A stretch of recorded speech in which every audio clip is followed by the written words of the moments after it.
Halo, selamat sore. Nama saya Patrisius Juwandono, saya dari Universitas Majung.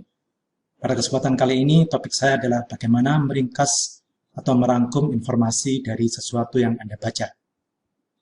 Baik, jadi inilah PowerPoint saya. Ya, topiknya adalah meringkas atau merangkum. Jadi, meringkas atau merangkum adalah menuliskan informasi inti atau informasi terpenting dari sebuah ujaran atau sebuah uraian tertulis, sebuah artikel atau sebuah buku, ya. Eh, Tujuannya adalah untuk memudahkan Anda belajar, memudahkan pembaca memahami karya tulis Anda. Jadi kalau Anda bikin skripsi atau artikel, maka ketika Anda meringkas, itu Anda membantu pembaca Anda atau dosen Anda untuk memahami gagasan Anda secara lebih baik. Ya. Kemudian tujuan kedua meringkas adalah untuk memudahkan Anda belajar. Setelah Anda membaca satu uraian panjang dari suatu bab di buku teks, ketika Anda meringkas, Anda tinggal membaca ringkasan itu. Sedemikian sehingga semua poin penting itu bisa Anda ingat lagi. Dan ketika ujian, Anda tinggal mengingat poin-poin penting tersebut. Yang biasanya juga kemudian akan membimbing pada poin-poin yang berikutnya atau detail-detail yang berikutnya. Ya. Nah, untuk bisa meringkas, Anda harus membaca keseluruhan teks. Ya, syaratnya Anda harus suka membaca. Ya, kalau Anda tidak suka membaca atau Anda menghindari membaca buku teks yang panjang-panjang seperti itu, ya jangan harap bisa meringkas. Ya, bagaimana Anda bisa meringkas kalau Anda membaca saja malas? Ya, jadi satu, Anda harus wajib mutlak suka membaca. Oke. Kemudian yang kedua adalah menandai bagian yang penting, misalnya dengan highlighter atau dengan tinta merah atau apapun yang membuat bagian itu menjadi menyolok di mata Anda. Kemudian membaca ulang, ya membaca ulang dengan memfokuskan pada bagian-bagian yang penting tadi. Lalu baru kemudian menulis ringkasannya. Ya, jadi urutannya adalah membaca dulu keseluruhan teksnya, sambil menandai bagian-bagian yang penting, kemudian membaca ulang dengan fokus pada bagian-bagian yang penting tadi, lalu baru Anda tulis ringkasannya. Oke. Nah, teknik meringkas adalah anotasi. Anotasi adalah membuat catatan kecil di margin buku atau di teks, tahu ya. Margin itu artinya sisi sebelah kiri atau kanan yang biasanya masih ada sisanya, tidak terisi tulisan, ya bagian yang putih di sebelah kiri atau kanan buku Anda, itu namanya margin. Nah, di situ Anda bisa membuat catatan ringkas tentang satu paragraf atau satu bagian dari artikel tersebut. Ya, catatan itu bisa berupa poin penting. Saya berikan contohnya seperti ini. Misalnya, kita membaca buku ini tentang revolusi industri 4.0. Kemudian setelah membaca di sini, kita bisa memberikan anotasi atau catatan di margin sebelah kanan.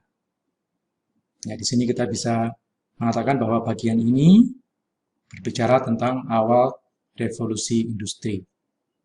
Ya. Kemudian kalau kita teruskan, bagian ini berbicara tentang revolusi industri 2.0 sebelum revolusi industri 4.0.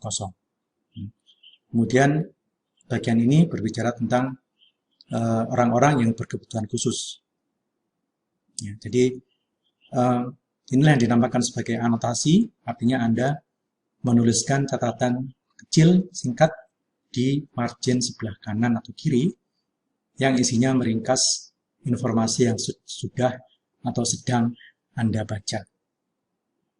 Ya, tentunya Anda harus mengerti dulu, memahami dulu isi dari paragraf ini, kemudian baru bisa membuat ringkasan singkatnya di margin. Baru bisa Anda membuat anotasinya.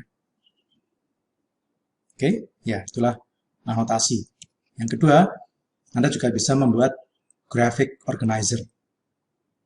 Apa itu graphic organizer? Adalah semacam visualisasi berupa bagan atau gambar yang sifatnya meringkas informasi yang sudah Anda baca.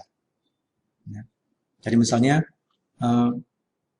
di sini Anda bisa meringkas tentang paham liberalisme dan paham sosialisme. Anda sedang membaca sesuatu tentang liberal dan sosialis, sudah membaca uraian panjang, kemudian Anda menyarikan intisarinya.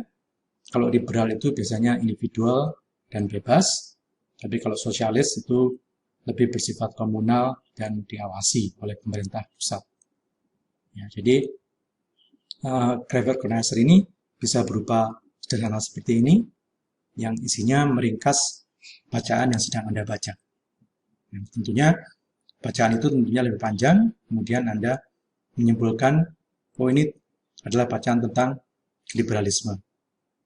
Ciri-cirinya adalah seperti ini, individual dan bebas. Kemudian ini dipertentangkan, artinya dipertentangkan atau dibandingkan dengan sosialisme, yang ciri-cirinya adalah komunal dan serba diawasi misalnya. Ya, jadi ini sekedar contoh bagaimana Anda membuat sebuah bagan visualisasi yang bisa meringkas pemahaman Anda tentang suatu uraian yang panjang lebar. Ya, namanya aja ringkasan, jadi harus ringkas seperti ini.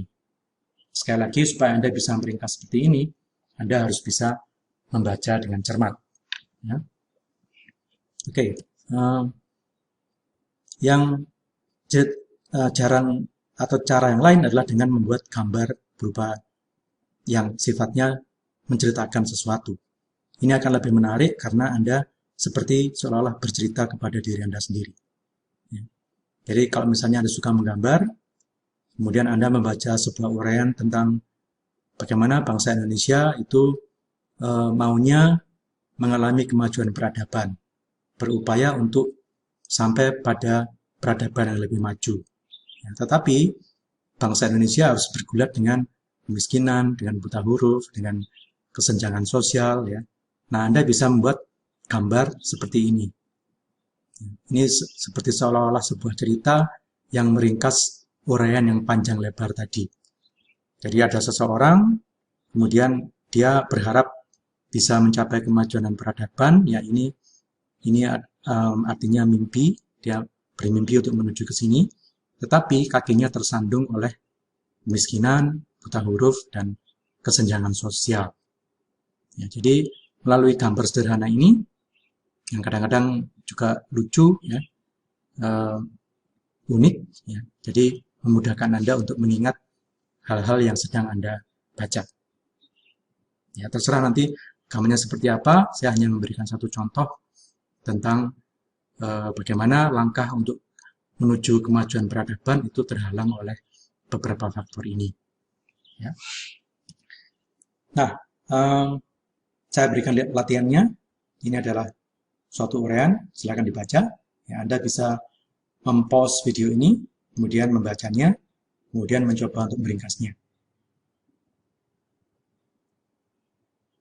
Nah, selesai ya. Kalau sudah selesai, silakan dijalankan lagi videonya.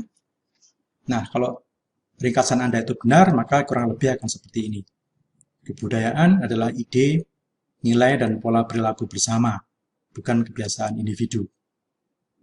Kebudayaan dijalankan bersama, sehingga anggota masyarakat bisa saling meramalkan perbuatan satu sama lainnya dalam situasi tertentu. Ya. Ringkasan, namanya aja ringkasan, maka dia harus lebih pendek, lebih singkat daripada teks aslinya. Tadi kita lihat teks aslinya sepanjang ini, maka ringkasannya harus lebih pendek, sehingga hanya memuat butir-butir yang penting saja. Ya, kalau Anda lihat, ini contohnya saya hilangkan. Jadi kan di sini ada contoh ya, ada contoh, ya, ada penjelasan lain dan sebagainya, tapi itu dihilangkan. Ketika Anda meringkas, Anda cukup memuat cukup memuat butir-butir informasi yang penting-penting saja, sehingga ringkasan itu menjadi lebih singkat. Ya. Nah, ini adalah rujukannya. Tadi saya di video sebelumnya saya mengatakan pentingnya kita mengakui orang yang idenya kita ambil atau idenya kita kutip di naskah kita. Nah, karena saya membaca dan mengutip dari orang-orang ini, maka saya harus menyebutkan nama mereka di sini. Itu nanti juga Anda lakukan ketika Anda menulis karya ilmiah atau skripsi atau tesis. Ya. Setiap Anda menyebut atau mengambil gagasan dari orang lain, Anda wajib untuk menyebut namanya, baik di body artikel maupun di daftar pustaka atau daftar rujukan, seperti yang punya saya ini. Oke? Terima kasih. Selamat berkarya ilmiah, selamat belajar. Salam sukses dan sampai jumpa di episode saya yang mendatang. Goodbye.